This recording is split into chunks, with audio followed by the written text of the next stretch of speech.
Salam karang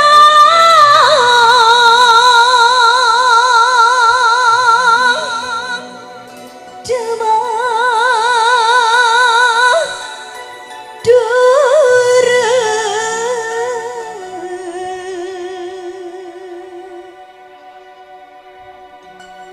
salam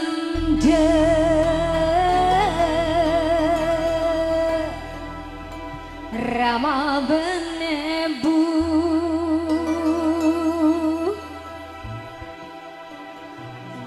Jugende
sadurunge matur sing akeh nok ayo ndak derekake caos puji syukur ngarsane Gusti Kang Ngakarya jagat Gusti Kang Maha Welas Gusti Kang Maha Murah uga Kang Maha Asih. Iya yung iya. Tinimbalan sowan lumantar segenap panitia uga panjenengane Bapak Kades Kang rikala semana tindak rawuh nang gubuke dhewe nduk nentokke yen to bengi iki tanggale 21 September kuwi kudu Banjar ing Kecamatan Kudu Jombang ngadani sedekah bumi. Sedekah bumi ya yo. Tujuane apa, Nduk? Nyuwun marang Gusti Kang Ngakarya jagat dimen Desa Kudu Banjar.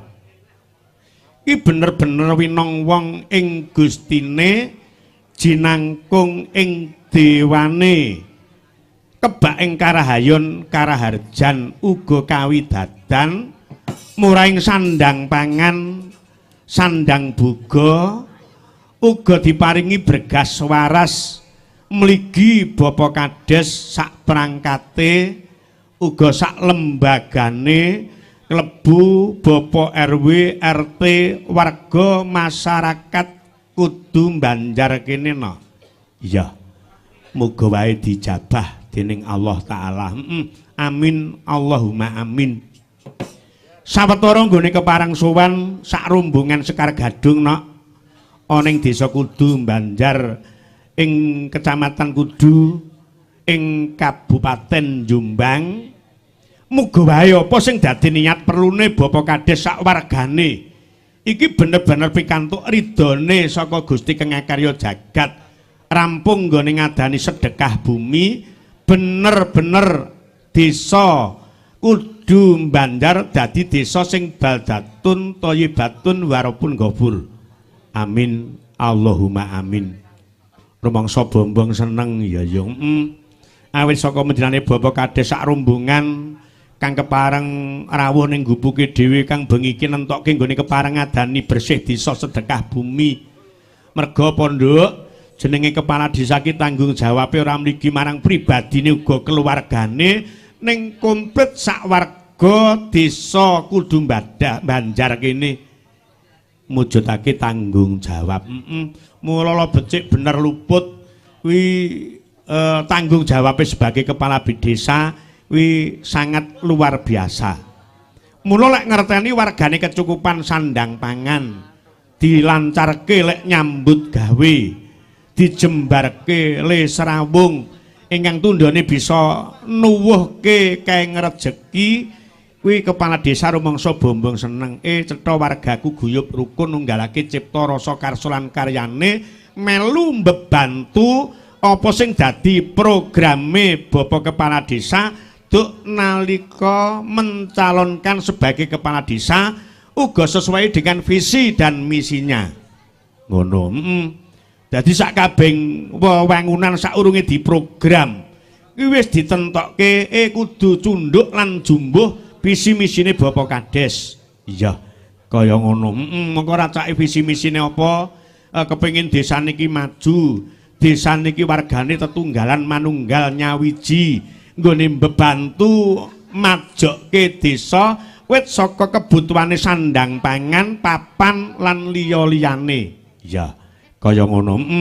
Mula dipujekke nggone ngasta sebagai kepala desa wis kaping pindho iki 2017 ngadani pilihan kepala desa muji bareng-bareng. Muga Bapak Kades tetap terpilih yang ketiga sebagai payung agung desa ing Kudu Banjar Kudu Jombang kene no. Amin Allahumma amin. Kejaba saka kuwi nggone keparang sowan iki mengko ra ijen dibantu karo dulur lanang bintang tamu Mas Andi TBCS. Muga-muga ndadekke sukara ning panggalih mligine segenap panitia warga Kudu Banjar umum sak kecamatan Kudu ing Kabupaten Jombang. Iya, Kaya ngono. Mergane apa, Nduk? Awake dhewe nggone sowan iki ngeras pantes nggladi wanuh tetebungan. Nadyan to nalika semono ya tau ditimbalan karo panjenengane Mas Soni utawa Mas Toni sing duwe PT 27 iki panjenengane ya rawuh rumangsa bombong seneng. Iki sajake usahane ya saya melejit wis ngadani ekspor neng njaba rangkah mula dipujekke saya ngrembaka saya gedhe usahane njur syukuran meneh ya syukuran meneh ya kaya ngapa ditanjakke le seneng-seneng mergo dawuhe Bapak panitia Bapak Kades sing penting tujuane menghibur warga masyarakat ning aja lali panembahe nadyan to seneng ning kudu eling lan waspada eling lan waspada eling le awake dhewe tinitah ing jagat iki diwajibke manembah marang Gusti kang ngakarya jagat jumbuh lan agama kang rinasuk waspada aja nganti kena bebendu lan kena sambe kala ya sing penting sedekah bumi iki desane resik adoh saka Sekerta adoh saka Memala kebak ing Karahayon kaya ngapa nyuwun gungan anak wedok Mbak Pipit karo Mbak Sulis ya Mbak Pipit karo Mbak Sulis diaturi jumeneng coba ngadeg wong ayu disepoti ben ketok liregeng ngadeg mugi ora blunas-blunus Mbak Pipit Mbak Sulis ngadeg jumeneng kanggo warga masyarakat kudu Banjar dados ya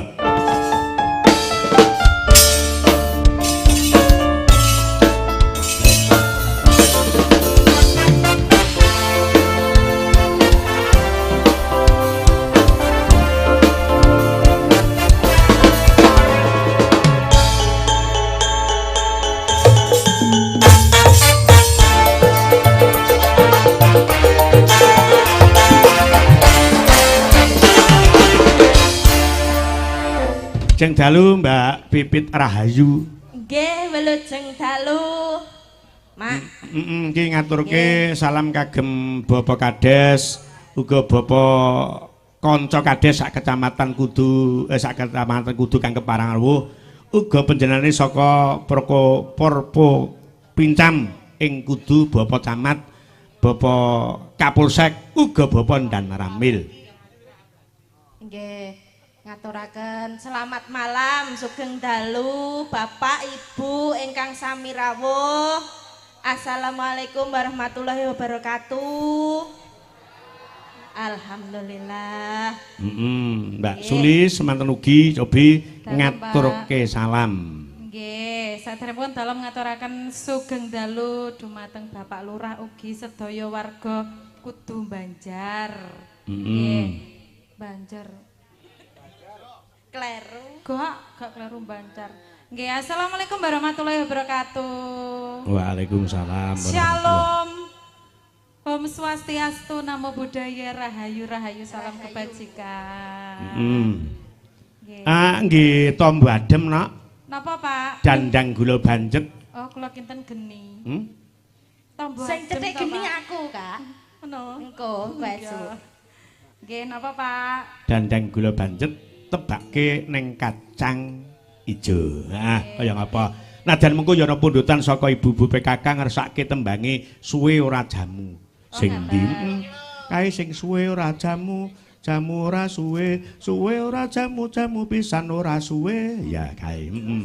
Rugi le bayar niku. Lah iya, mengko le jamu liram nek liya panggah ora suwe. Iya. Ya niki bawane ngampil riyen dandang gula nggih, Pak. Ora apa-apa. Wis to nyilih ki panggah entuk. Kula riyen apa limbuk riyen? Wis sembarang. Wis Pak iki manut sing gedhi dhisik ya nyang, sing cilik dhewe ya panggah tak nyangi ya. Iya, Mak. Aku dhisik ya, Mak. Iya, Mbak. Sing gedhe didhisikke mergo garap-garapan iki le angel ya.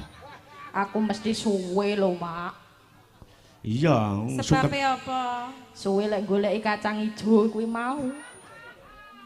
Iya. Mong kuwi digarap ngisakno temune subuh. Lah, Iya. lah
Dadi wong ki lek arep rabi, lek arep palakrama kudu bener-bener ngati ing pamilihira. Tegese iki aja mung sembarang milih. Nadyan ora bedak-bedake le biyen cara wong golek bojo, golek mantu ki ditonton bibit bebet babat lan bobote. Ya. Ning lek bocah saiki ora sing penting ganteng tumpakane gledekan Jepang. Ya, ngono.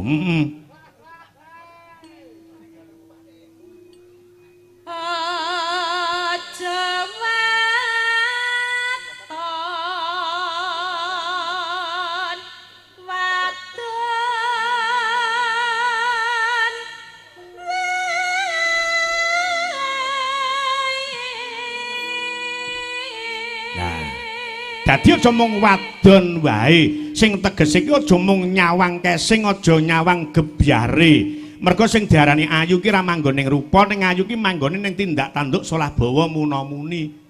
Ala ning tindak tanduk sopan santune becik, ngajeni ning liyan bekti karo wong tuwa, ndemulur kuwi diarani ayu sejati. Ayu ning geleman rame 700 menggolek sepi 25 nyang lah kuwi ya kaya ngono.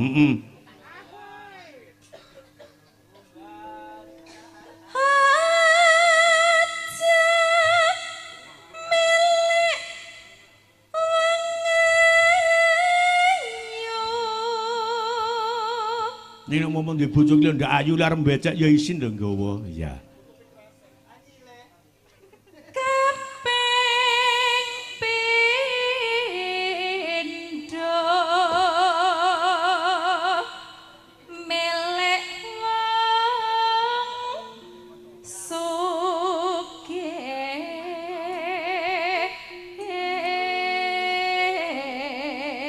Ana kok nduk. Kancane dhewe cah ya teka, bojone iki ora pati ayu. Mengko bojone iki elek, bareng becek iki bojone kon nunggu pedah motor ning njaba. Ha iya, isin-isin. Ken parkir, Pak.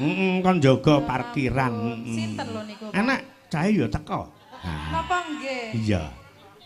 Mboten jenengan sebutne to, Pak? Ya ora usah, wong iki lek ngolol liyan iki dosa tumraping agama. Mengke nek disebutne sing nyaran nesu nggih, Pak. Nesu. Lho, kok malah kok sebutke? Nggih, ora kacek. Aduh. Wong jenenge untu ki ya 700 ta 250 wis entuk, mbok ya dipasangke ngono lho. Kok malah kaya guwa. Lho kok enten yogane sing nesu, Pak? Enten sing nesu setunggal, Pak niki, Pak. Ayo bene, anggere mesem lho guwane yo mengo. Ha iya. Mas Pelenting. Ning elok Mbak Sulis. Pripun? Saronane luar biasa lek anggere ngungkuk, wah nganti disuwukke bablas. Ha iya. Tapi nek sing nembang Mbak Lilis mesti nek nyaron mocar macir, Pak. Mergo ra konsen kok. Kalih video, Pak. Wih. Duka damel napa? Ha iya. Ya nggih delok-delok nek arep turu. Heeh. Ping 3 pangkat derajat.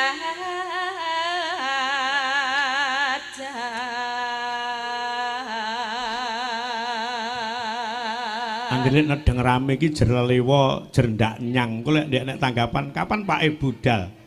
Iya, saking sregepe wingi wong ngruwat barang ya nyang iya. Iku bisa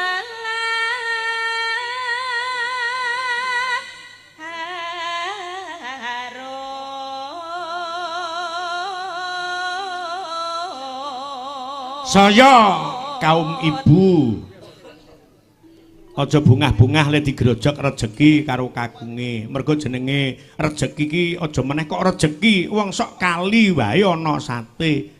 Ning lek digrejok rejeki wong wadon iki le sumunar mesem guyu karo wong lanang grapyak. Engko arep sare tawa-tawa ning lek anggere wis ndek enek rejeki duwite ora enek blas. Mung turu rambuté modal madul apa-apa wong lanang disrengeni. Iya, kaya ngono. Kuwi ora ning kene nduk ning mae dhewe kono. Lek kene renek paling enek om ya mung 1 2. Nggih, nek adewe piye-piye? Pol-pole 3 Ya 4. padha ae. Adewe lho ning omah mesti tawa-tawa ya. Mas, ngersakne kopi, susu napa jus? Lah, Ah iya ngono ta? Iya, lah mbah santek kok jus ngene bojoku mundur. Jarene gila. Ngerti ya aku ki. Wong iki ibarate jagung iki mesti kok ler kok. Nyoh Mas ki lho, kula ler tutul ana dhewe ngono. Lho nggih ta. Nah, wong wadon salehah iki kaya ngono kuwi. Leres, mungkin nek mboten tawa-tawa dosa. Dosa, Nggih.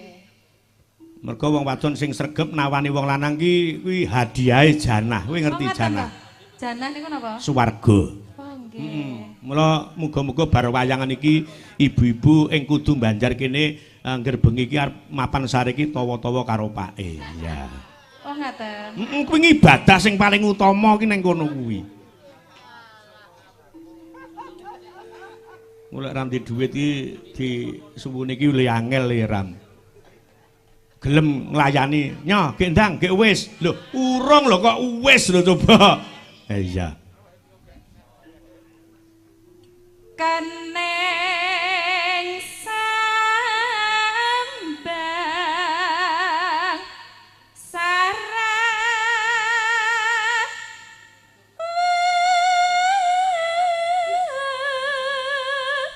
ngen kapi lot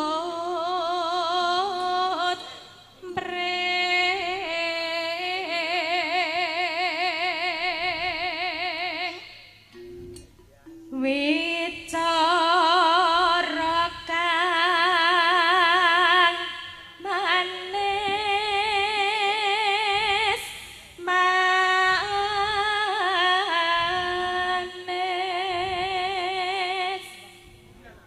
marmane ten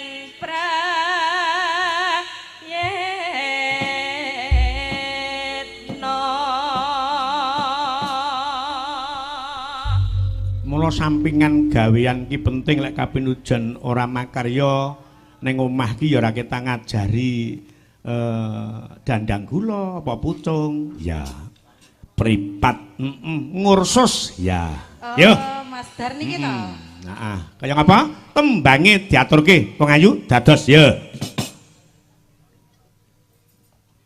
Yen purun kula critani gemalare alam jagat raya bumi mangsa ngajani aja takon aja tambah aku gedene sepira lintang bulan srengenge kabeh dikir mring ngarsai lahir ayo padha takon bumi mangsa kacang ijo aku gedene sepira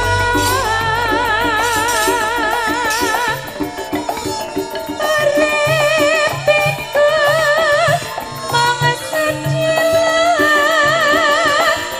isih suwe uripe wit-witan kae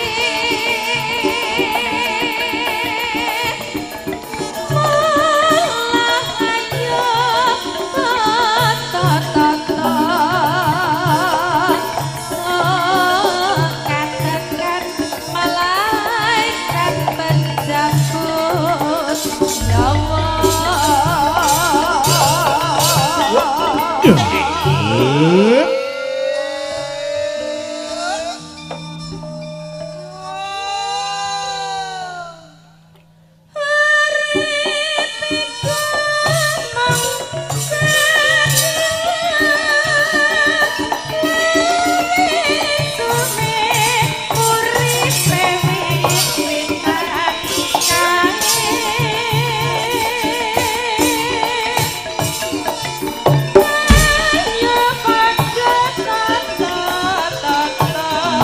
Blas kelinci ucul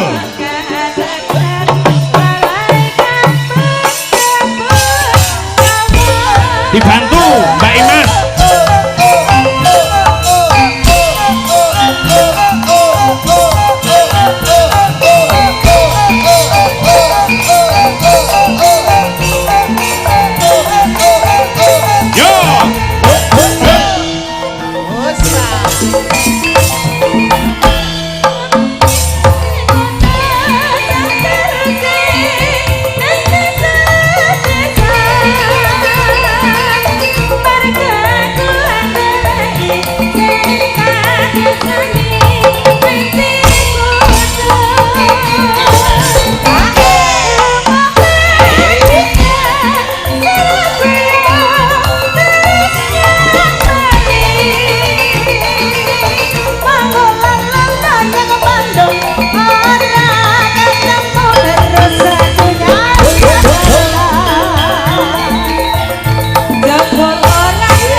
beda aku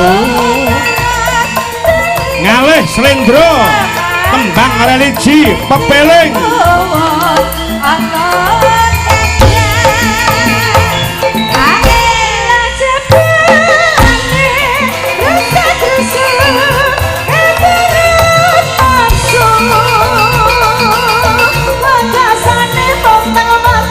ya ompak pepeling mas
bablas umpak tembang lawas lesung jumengglung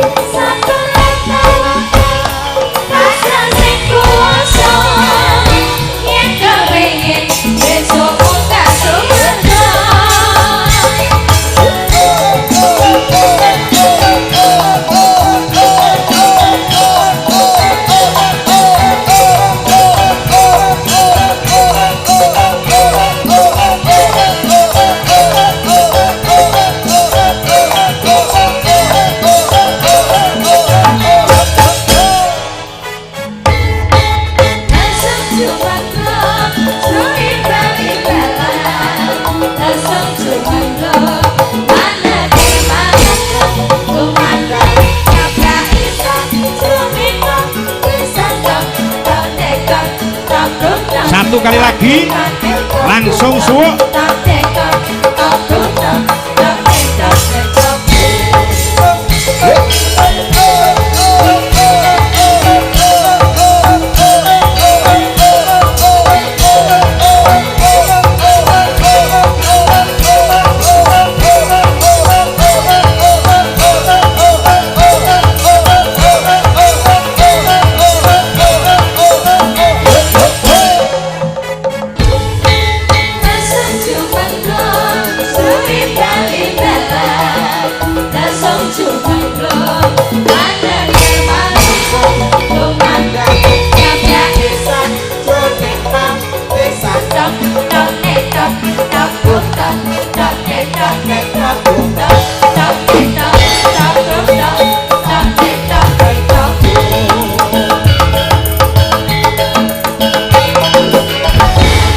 saka dandang gula banjet mlebu ning tembang kacang ijo bablas nyang kelinci ucul njur dibablaske meneh ning tembang religi pepeling diteruske lesung jumengglung karepe iki nggih ngeling-eling tembang sing lawas ben ora lali ngono merga ana tetembungan manuk manyar ki susuwe dawa no aja ngantek entuk anyar njur lali karo sing tuwa. Ya, kaya ngono. Kuwi penting. Ala becik bener luput rekoso penak ki ya karo sing tuwa mengko bareng entuk le anyar sing tuwa dilalekke. Kuwi ora kena. Ya, ora kena. Nadyan to wis kinodrat panguwasaning jagat yen to manungsa dititahke ning donya sing duweni wajib bojo loro ki siji lurah loro dalang ya ning kudu eling biyen ketok apa saiki ketok apa ya mergo racake wong iki sangger mundak derajate mundak pangkate mundak donyane ku ya owah kelakuane ya kaya ngono ya